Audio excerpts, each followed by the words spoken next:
Bien-aimés, bonjour, bonjour chers internautes. Aujourd'hui, j'aimerais encore aborder ce sujet, j'aimerais continuer avec le sujet de la repentance, ce grand thème que j'ai commencé à aborder avec pour ce thème, ce qu'il faut confesser. Nous allons d'abord rendre grâce à Dieu. Seigneur Dieu de gloire, je bénis ton nom, je dis merci pour ce jour, pour cette journée. Merci pour ton souffle de vie, merci pour cette semaine bénie. Merci parce que tu pardonnes nos péchés. Merci parce que ton sang précieux nous lave. Saint-Esprit de gloire, prends le contrôle de ce moment.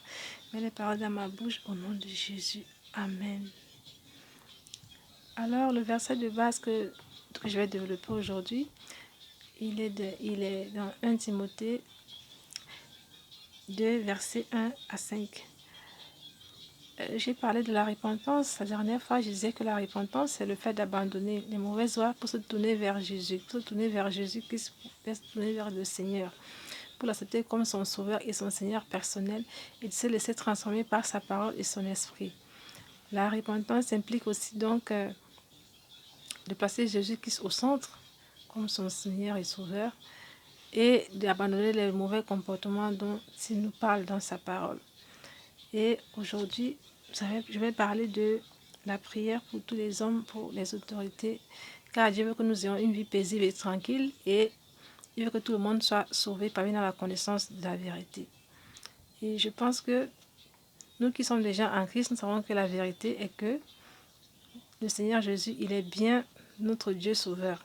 Il est celui qui a donné sa vie à la croix pour nos péchés. Et le Seigneur Jésus qui veut que cet évangile soit prêché, que cette bonne nouvelle soit annoncée partout dans le monde. Donc nous sommes sauvés pour sauver. Nous devons prier, intercéder, car la Bible déclare que le cœur des rois est entre les mains de Dieu et c'est lui qui les incline, il les incline où il veut. Donc, mais aujourd'hui, nous remarquons que beaucoup de serviteurs d'enfants de Dieu, nous tombons dans la tentation de critiquer les autorités, critiquer les hommes, comme si nous étions parfaits au départ, alors que nous venons de quelque part. Là où Dieu nous avait ramassés, nous étions aussi des pécheurs.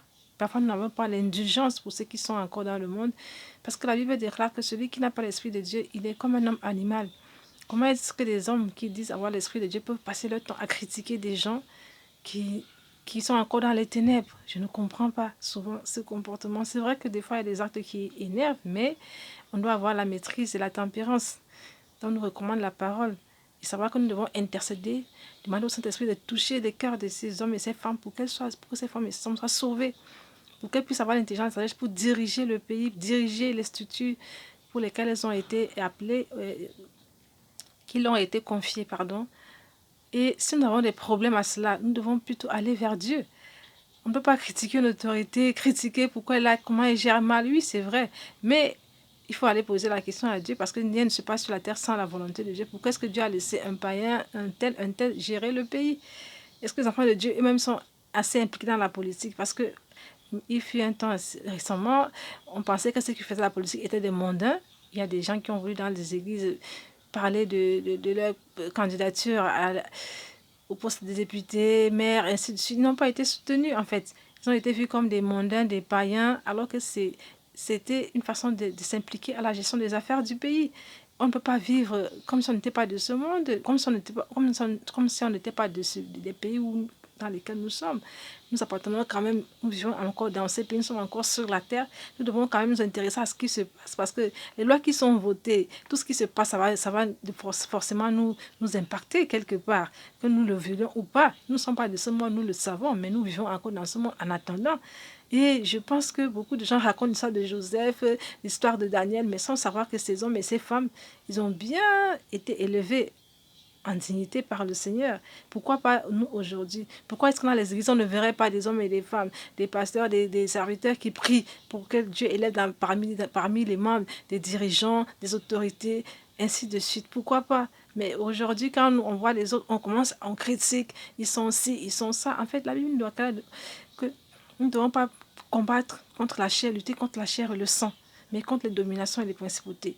Nous devons plutôt prier. Le combat, il est spirituel, même si les effets sont aussi physiques. Au lieu d'insulter, au lieu de critiquer ouvertement, au lieu de parler mal, commencer à intercéder pour ces gens, pour que Dieu leur ouvre les yeux, afin que la lumière, les écailles tombent de leurs yeux, afin qu'ils sachent que le seul chemin, le vrai chemin, est la bénédiction qui ne souffre de grand chagrin, elle vient de Jésus-Christ, elle vient de Dieu, et que le ciel est bien réel et l'enfer est bien réel.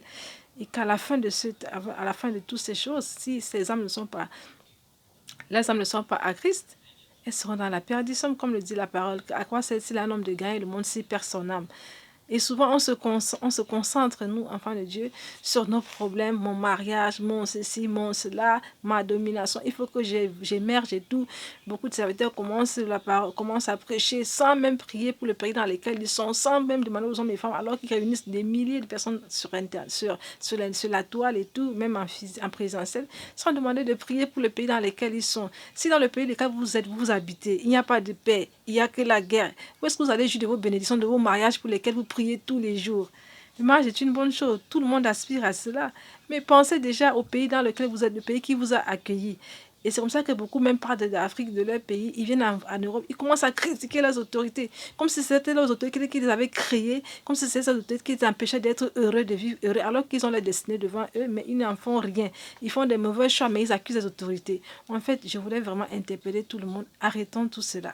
Concentrons-nous sur la mission que le Seigneur nous a demandé d'annoncer la bonne nouvelle. Cette bonne nouvelle concerne les homosexuels, elle concerne tout le monde. Je veux que tout le monde soit sauvé. Donc, tu ne peux pas manifester la haine envers un homosexuel, envers un athée, envers un agnostique, alors que Dieu veut que tout le monde soit sauvé. En fait, nous devons porter l'amour, nous devons refléter l'amour que Jésus-Christ avait pour les hommes, pour lesquels il est mort. Il a tant aimé. On n'a pas dit Jésus-Christ a tant haï le monde. On a dit que Dieu a tant aimé le monde qu'il a donné sa vie. Il a donné sa vie pour ce monde. Donc nous devons avoir le même amour. L'amour, même si ce n'est pas au même niveau, mais nous devons manifester cet amour. Même si nous ne pouvons pas être parfaits comme le Seigneur, nous devons manifester cet amour qu'il a manifesté envers le monde. On ne peut pas on ne peut pas demander aux hommes de pouvoir dire nous sommes amour, confesser de la bouche, mais dans les actes, on ne voit rien. On voit que la haine, on voit que les critiques, on voit que les chamailles. Et c'est comme ça que nous polluons nos bouches, nous polluons nos vies. Et plus tard, pour aller devant ces mêmes autorités-là, pour aller demander des papiers, des visas, ça sert à quoi en fait? Quelqu'un que vous méprisez, vous insultez, d'autres même sont dans le pays, mais ils maudissent le pays, ils en veulent au pays. En fait, qu'est-ce que tu es venu faire là en fait? Franchement, c'est un appel vraiment à revenir vraiment à la raison, à la mission que le Seigneur nous a demandé. Même si nous n'approuvons pas tout ce qui se passe, on peut parler en passant. Tout ce qui n'est pas de Dieu, c'est vrai, on ne demande pas d'obéir aux autorités, de se soumettre bêtement. On prend ce qu'il y a de bon, on se soumet aux lois qui sont divines, qui reflètent la parole de Dieu. Ceux qui ne le sont pas, nous intercédons, nous prions et nous n'avons pas à insulter, à avoir des comportements plus que même mondains. Donc moi, je voulais vraiment interpeller les enfants de Dieu, les serviteurs. Et ce respect même, il est aussi mutuel dans le corps de Christ. Ça parce qu'on a été appelé serviteur ou servante, qu'on a le droit d'insulter les âmes, de parler mal, de les insulter bêtes, idiots. En fait, je ne comprends pas cela.